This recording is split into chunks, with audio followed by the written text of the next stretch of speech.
All right, let's jump into another deep dive. Sounds good. Today we're heading to Massachusetts. Okay. Specifically to Chelsea and Somerville. Interesting. These cities are actually suing the Trump administration. Oh, wow. And it all revolves around this whole sanctuary city issue. Yeah, I've heard a bit about that. So basically, these cities are saying we're not going to fully cooperate with federal immigration enforcement. I see. And this isn't just some local Massachusetts thing. It gets into some big national questions about immigration and, Yeah. who really has the power. Like the feds versus local governments? Exactly. That's a big one. And what's crazy is this lawsuit could cost Chelsea and Somerville a ton of money. Really? Like how much are we talking? We're talking tens of millions in federal funding. Whoa. Yeah, and that funding pays for all sorts of essential services. So, like, what kind of things are we talking about here? Well, for example, in Chelsea, they have this community policing program, which has been super successful. Oh, okay. It's helped reduce crime by something like 15% in the past 5 years. That's impressive. But a good chunk of that program's budget comes from the feds. So if they lose the lawsuit. Exactly. That program could be in serious trouble. And that could mean what? Less safety for the community? Potentially, yeah. And what about Somerville? Similar situation. Uh-huh. They rely on federal money for things like public health initiatives and affordable housing. So we're talking about some real bread and butter issues here. Absolutely, and it's not just about the money either. Right. There's a lot of political heat around this, too. Big time. I remember seeing something about Oh, yeah. a speech at CPAC. That's the Conservative Political Action Conference. Right. This guy, Tom Homan, Who's that? he used to be the acting director of ICE. Oh, wow. Yeah, pretty high up in the Trump administration. Okay. And he gave this really fiery speech About what? specifically targeting Boston Interesting. and their police commissioner, Michael Cox. Basically, Homan said he was going to bring hell to Boston Oh, wow. Strong words. because of their lack of cooperation with ICE. Interesting. Why single out Boston, though? Well, I think there are a couple of reasons. Okay. First, Boston has pretty big immigrant population Right. and a history of being, pretty liberal. Yeah. So it makes them kind of a target. Yeah, I see. Second, I think it was a way for Homan to, Yeah. rally support for his side. For his stance on immigration. Exactly. So kind of sending a message to other sanctuary cities, too. Oh, for sure. But I'm curious about something. Yeah. What about Massachusetts law itself? Oh, that's a key piece of this whole puzzle. What does it say? Well, as a matter of fact, in Massachusetts, it's actually against the law for local police to arrest someone just because of their immigration status. So they can't just go around arresting people because they think they might be undocumented. Nope. So that's why there's this clash with ICE. Exactly, because ICE wants the local police to help them enforce immigration laws. And the state law says, nope, not going to need that. Right. So you have these two different levels of authority, basically bumping heads. And it gets even more complicated because, So, well, there's this guy, Bruce Foucart, who used to be an ICE official in Boston. okay. And he's arguing that this state law is actually dangerous for federal agents. Dangerous how? He says it makes it harder for them to do their jobs. Do enforce immigration laws? Yeah, and he also says it puts their safety at risk. I see. So he thinks local police should be working more closely with ICE, not less. So it's a question of, like, whose side is the law really on? Right, and that's exactly what this lawsuit is trying to figure out. So Chelsea and Somerville are basically challenging whether the Trump administration can actually withhold these funds. Exactly. And this could have implications for other sanctuary cities, too. Absolutely. If they win, Yeah. it could embolden other cities to kind of resist the feds. But if the Trump administration wins, it could have the opposite effect. Like, make other cities afraid to be sanctuary cities. Right, because they don't want to lose that federal money. So it's a really high-stakes case. It is. But hold on, we haven't even talked about Mayor Wu yet. Oh, you're right. What about her response to all of this? Especially after Homan's comments. Yeah, I mean, he basically threatened her city. Well, she came out pretty strong in defense of her police commissioner. Did she?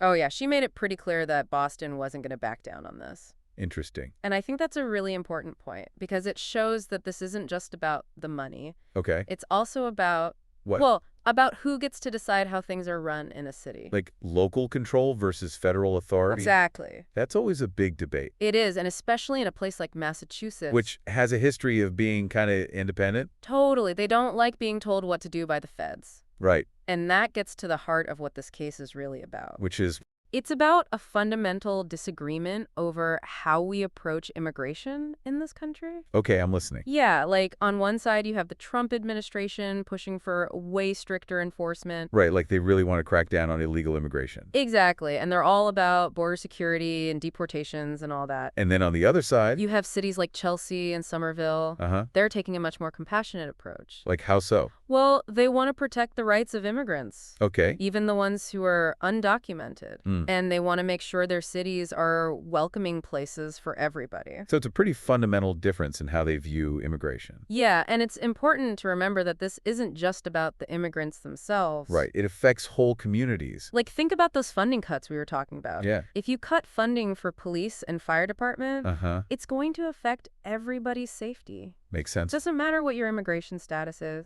So where do you see all this going? I mean, what are the possible outcomes here? And what could they mean for other sanctuary cities? Well, let's say Chelsea and Somerville win this thing. Okay.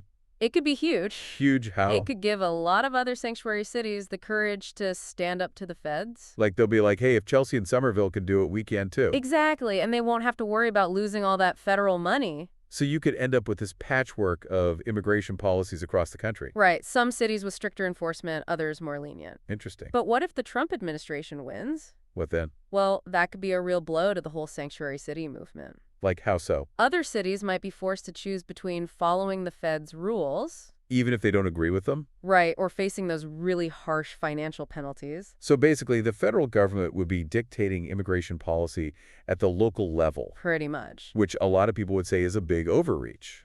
And it all comes back to this question of who has the power in a federal system? Exactly, like where do you draw the line between federal authority and local control? Right, because if the feds can use money to control local policy on immigration, Yeah, what's to stop them from doing it on other issues too? that's a scary thought It is, and I think that's why this case has gotten so much attention. because it's about more than just immigration It's about the very principles of our democracy. and how we balance those different levels of government. Yeah, it's a really fascinating case, It is, and it's going to be interesting to see how it all plays out. for sure. I'm curious, though. Yeah. You mentioned earlier that this case was about more than just money. Oh, yeah. Can you expand on that a little? Like, what else is at stake here? Yeah, because it seems like there are some bigger principles involved Absolutely. beyond just the dollars and cents. You're right. So what are those bigger principles? Well, I think one of the biggest things Yeah. is the whole idea of a federal system. Okay. Like in the United States, we're not supposed to have one all-powerful central government. Right, the power is divided Exactly. between the federal government and then the state. And each level of government is supposed to have its own area of responsibility. So what you're saying is, What I'm saying is, yeah, when the federal government starts using its money to force states and cities to do things their way,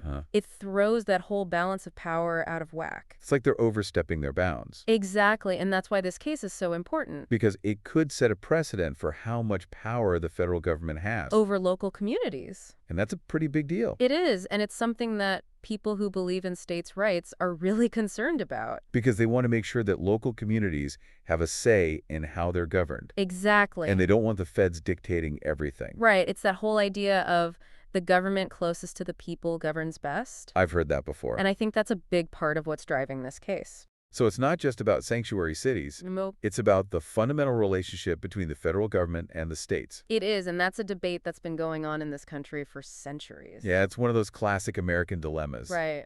So where do you think all this is headed? I mean, what does the future hold for sanctuary cities? And for immigration policy in America as a whole, Well, if I had a crystal ball, I'd be a rich man. right? But what I can say is that immigration is one of those issues that's not going away anytime soon. Yeah, it's too complex. And too important to just ignore. So we're going to keep wrestling with it as a nation. And this case is probably going to have a big impact on how that debate unfolds. It definitely feels like a pivotal moment. It does, and we'll just have to wait and see what happens. Oh, one thing's for sure. What's that? It's going to be fascinating to watch. Absolutely.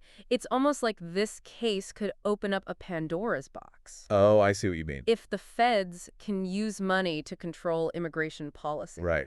What's to stop them from doing the same thing on other issues? Exactly. Like, imagine they decide they don't like a state's un laws or their environmental regulations. Uh-huh. They could just threaten to withhold funding until the state changes its policies. That's a pretty scary thought, It is, and I think that's why a lot of people are watching this case so closely. because it could have implications that go way beyond immigration. It really could. And it all comes back to this question of, well, of federalism Right, like how much power should the federal government have? versus how much power should the states have. And that's a debate that's been going on since the very founding of this country. I mean, it's literally written into the Constitution Exactly, and that's why this case is so fascinating. because it's forcing us to confront these really fundamental questions about how our government works. And about what it means to be a citizen in a federal system Right, like where does your loyalty lie? with your state. Or with the federal government? And who gets to decide what's best for you? It's not an easy question to answer. It's not, and I think that's why this whole debate over sanctuary cities is so charged. Because it taps into these really deep-seated beliefs about the role of government, And about the nature of our democracy. and it's also about people's lives. That's right, we can't forget about the human cost of all this. There are real people who are being affected by these public families who are being torn apart. individuals who are living in fear. Communities that are struggling to cope with the uncertainty. And I think it's important to remember that as we debate these issues, We need to approach them with empathy and compassion. absolutely, Because at the end of the day, this isn't just about abstract legal principles it's about human beings. and their lives and their futures. Well said. So as we wrap up this deep dive, Yeah. I want to leave our listeners with a few things to think about. Okay, I'm listening. First, what does this case tell us about the state of our democracy? That's a good one. Are we living up to the ideals of our founders? Or are we straying from them? Second, what are the real-world consequences of our immigration policies? Who benefits from them? And who suffers? Important question. And finally, what can we do as individuals to make sure that our voices are heard on this issue, Because it's an issue that affects all of us. whether we realize it or not? Absolutely. So keep learning, keep questioning, and most importantly, keep engaging in this vital conversation. Because our democracy depends on it. Thanks for joining us for another deep dive, and we'll see you next time.